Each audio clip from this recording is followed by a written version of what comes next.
घर में बनाए, बड़ा मंदिर या धर्मशाला बनाना चाहिए। उनकी बीवी हूँ मैं कुछ बना सकती हूँ। मेरे हस्बैंड के नाम है तीनों मकान, बट मैं उनको बेच नहीं सकती। दोनों लड़के किराए पर रहते हैं, क्यों रहते हैं? और फिर मुझे पागल कहते हैं क्यों बेच के मेरे बच्चों को नहीं देता। जब ये मकान बिक जाएंगे मैं यहाँ आना बंद कर दूंगी, कहीं भी रहूँ मैं इन लोगों से पैसा भी खर्चा नहीं मांग रही, फिर भी मुझे पिटवा रहे हैं, कुछ नहीं दे रहे। आश्रम गई तो वहाँ पे भी आश्रम वाली से बोला, बड़े लड़के ने ऑनलाइन लेटर भेज दिया, मेरे को पथरी का दर्द उठा था, उन्होंने नंबर मांगे, मैंने दे दिए। मेरे तीनों बच्चों ने, 3 बच्चे मेरे, एक मेरी बहन का, बोल दिया कि मम्मी का अल्ट्रासाउंड करा दो। बोले हमारे यहाँ जो सरकार ने दिए हैं, कृष्णा कुटी सुंदर रोड नामतल में था मेरा आश्रम, योगी जी ने और हेमा मालिनी जी ने उद्घाटन किया 2018 में। मैं 20 में गई थी वहाँ पे, 20 में लास्ट ईयर, और लास्ट वीक की था। फिर मैम ने सबसे बात करी, लेकिन बट ये है कि मेरे को किसी ने नहीं बोला था, ना किसी को पता थी। मेरी बड़ी लड़की को पता थी मैं आश्रम जाऊंगी, बट उनको भी ये नहीं पता था मैं कौन सी दिन जाऊंगी।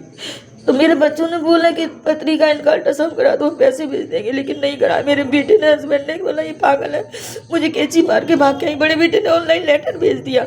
मैम ने मेरा सब कुछ सामान छीन लिया था, सब कुछ कर लिया, बट मायावती हॉस्पिटल ने मेरी हेल्प करी और मुझे वहाँ से भगाया। और उन्होंने मुझे मीडिया दिया, मैंने अखबार में, पेपर में, मथुरा तक कंप्लेन लगाई थी उनकी। फिर 1 महीने बाद मैं अपना सारा सामान लेके आई। मैम फ़ोन नहीं दे रही थी, फ़ोन भी रख लिया था मेरा, सब छीन के।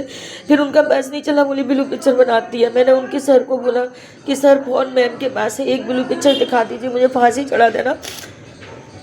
और फ़ोन नहीं दे रही थी, फिर भी मैं फ़ोन लेके आई, सब कुछ डिलीट कर दिया था उन्होंने फ़ोन में। वहाँ पे बहुत अत्याचार होते हैं मैयाओं के साथ में। जो कुछ खाना पीना आता है हमें नहीं मिलता है, वहाँ पे आधा मिलता है। मैम वगैरह खुद खा लेती हैं। सलाद के 2 पीस हमें मिलती थी, वो भी अगर तीसरा किसी ने मांग लिया तो बहुत गालियाँ सुनने को मिलती थी। बहुत अत्याचार होती थी वहाँ पे मैयाओं के साथ में। पागल मेंटल, नींद की गोलियाँ दी जाती थी, पागल मेंटल किया जाता था। उनका शोषण भी होता था बहुत ज़्यादा। इसीलिए मैम ने, कि मैंने थोड़ा बहुत वीडियो बनाई थी, मैं उन मैयाओं से मिल रही थी जिनके पैसे चोरी होते थे, अकाउंट्स भी खुले हुए थे। अभी मेरा खुद अकाउंट खुला हुआ है, मेरे पैसे चोरी करे चाबी लेके, और 500 रुपये अभी मेरे अकाउंट में पड़े हैं वहाँ पे। मेरा खाता खुला, 3 महीने के पैसे आए थे, मैं 1000 निकाल के लाई, वो 1000 भी निकाल लिए इन्होंने, 500 अभी बैंक के अंदर है।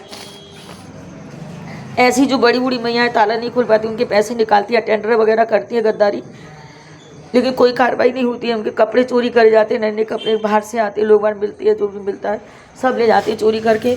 तो वो चीज़ें मैं नोट कर रही थी, तो इनको शक हो गया कि मैं कुछ गड़बड़ करूँगी, इसलिए मेरे सब सामान छीने, मेरा फ़ोन चोरी छीना गया और सब कुछ डिलीट करके मुझे दिया गया कि मैं कुछ ना कुछ एक्शन लूँगी।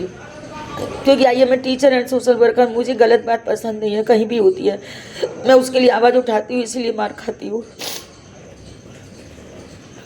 चाहे वो मेरे साथ हो, भले ही किसी के साथ हो, XYZ मेरे से रिलेटिव भी नहीं है, तभी भी मैं आवाज़ उठाती हूँ।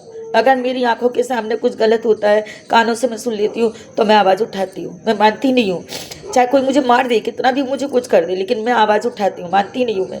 मेरी ये आदत ख़राब है कि मेरे माँ बाप ने बोला अगर आंखों से देखा और कानों से सुना तो चुप मत रहो, और हमने गलती की है तो चुप लगा जाओ, माफ़ी मांग लो, सॉरी मांगने में कोई बुराई नहीं है। तो पता नहीं मेरे को बचपन से ही आदत पड़ी है, और झूठ नहीं बोलना है, गाली नहीं देना है, चोरी नहीं करना है, 3 बातें मुझे पसंद नहीं है, और यही मैं अपने स्टूडेंटों को सिखाती हूँ। आज मेरे स्टूडेंट लाखों, मैंने बच्चों पढ़ा दिए हैं, मेरे बच्चों ने यहाँ मैंने पढ़ाए सब ने मिल के, सब कोई डॉक्टर इंजीनियर अच्छे, आज तक का रिकॉर्ड है, एक बच्चा कभी फेल नहीं हुआ है।